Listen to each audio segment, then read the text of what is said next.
विद्यार्थ्यांनो, सोपे गणित या युट्यूब चॅनल मध्ये स्वागत आहे। आपण अर्थनियोजन हा पाठ पाहत आहोत आणि त्यामधील सराव संच 4.1 चे काही गणित पाहत आहोत। ते तुम्ही लक्षपूर्वक पहा।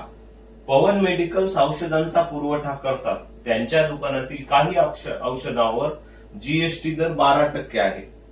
तर सीजीएसटी व एसजीएसटी दर काढा। आता त्यांनी दर विचारलाय, जीएसटी दर दिलेला आहे, आपल्याला माहित आहे काय।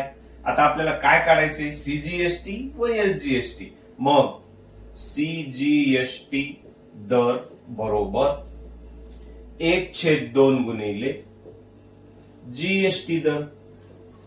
ओके, म्हणजे काय, 1/2 गुणिले जीएसटी दर किती दिलाय त्यांनी, 12, म्हणजे 6%। सीजीएसटी दर किती झाला, 6% झाला। आणि एका गुणांना हे गणित 100% येते। एसजीएसटी पण त्यासारखं सेम, फक्त मांडून घ्यायचे।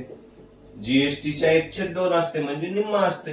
1/2 गुणिले 12 म्हणजे एसजीएसटी पण किती झाला, 6%। आता दुसरं एक गणित त्यामध्ये लक्ष द्या, काय आहे, एका वस्तूवरील सीजीएसटीचा दर 9% असेल तर एसजीएसटी दर व जीएसटी दर काढा। आता काय दिले काय काढायचे हे लक्षात आलं पाहिजे।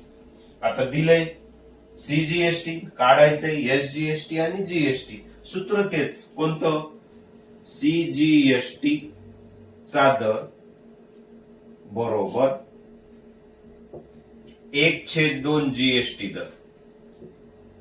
मग आता सीजीएसटी चा दर दिलाय, किती दिलाय त्यांनी, 9%। 9 बरोबर 1/2 जीएसटी दर। आता हे दोन इकडे भागाकारात आहेत, इकडे आल्या गुणाकारात, म्हणजे 9 दोन्ही 18% बरोबर जीएसटी दर।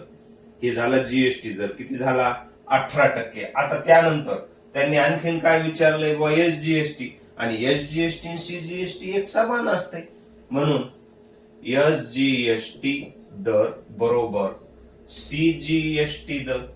मग एसजीएसटी दर बरोबर सीजीएसटीचा किती दिलता, 9%, म्हणजे एसजीएसटी किती झाला, 9%। So simple. काय अवघड आहे का, अर्थनियोजन गणित जरी अवघड वाटत असले तरी आपण ते सोप्यात सोपे करून सांगणार आहोत।